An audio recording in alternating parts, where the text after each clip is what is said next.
High KKR fans, আমি Mustafizur Rahman. Indian premier লিগের নিলামে দল পেয়ে হইচই ফেলে দিয়েছে মোস্তাফিজুর রহমান। জনপ্রিয় ফ্রাঞ্চাইজি টুর্নামেন্টে কাটার মাস্টার খেলবেন কলকাতা নাইট রাইডার্সের হয়ে। সংযুক্ত আরব আমিরাতে নিলামের পর সামাজিক যোগাযোগ মাধ্যমে তাকে নিয়ে উচ্ছ্বাস প্রকাশ করেছে কলকাতা। দলটির ভক্তরাও মোস্তাফিজের বোলিং দেখার অপেক্ষায় আছেন। এবার মোস্তাফিজকে প্রশংসায় ভাসালেন ভারতের সাবেক অধিনায়ক কৃষ্ণামাচারি শ্রীকান্ত। বাংলাদেশি পেসারকে নেওয়ার সিদ্ধান্ত কলকাতার জন্য সঠিক বলে মনে করছেন তিনি। নিজের ইউটিউব চ্যানেলে শ্রীকান্ত বলেন, কলকাতা নাইট রাইডার্স নিলাম থেকে মোস্তাফিজকে নিয়েছে। এই সিদ্ধান্তটা তাদের জন্য অসাধারণ ছিল, বুদ্ধিদীপ্ত সিদ্ধান্ত।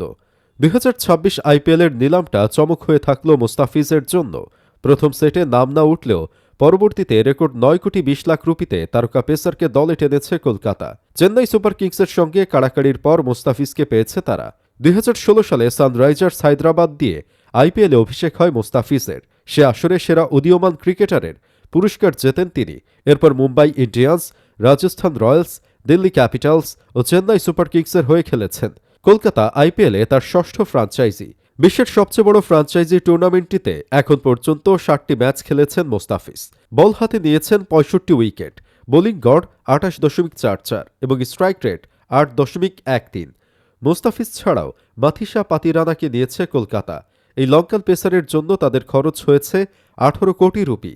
3 বারের চ্যাম্পিয়নদের এই সিদ্ধান্তকে ভুল মনে করছেন শ্রীকান্ত। তিনি বলেন, সে কি এত বড় বোলার? সে ঝুঁকিপূর্ণ বোলার।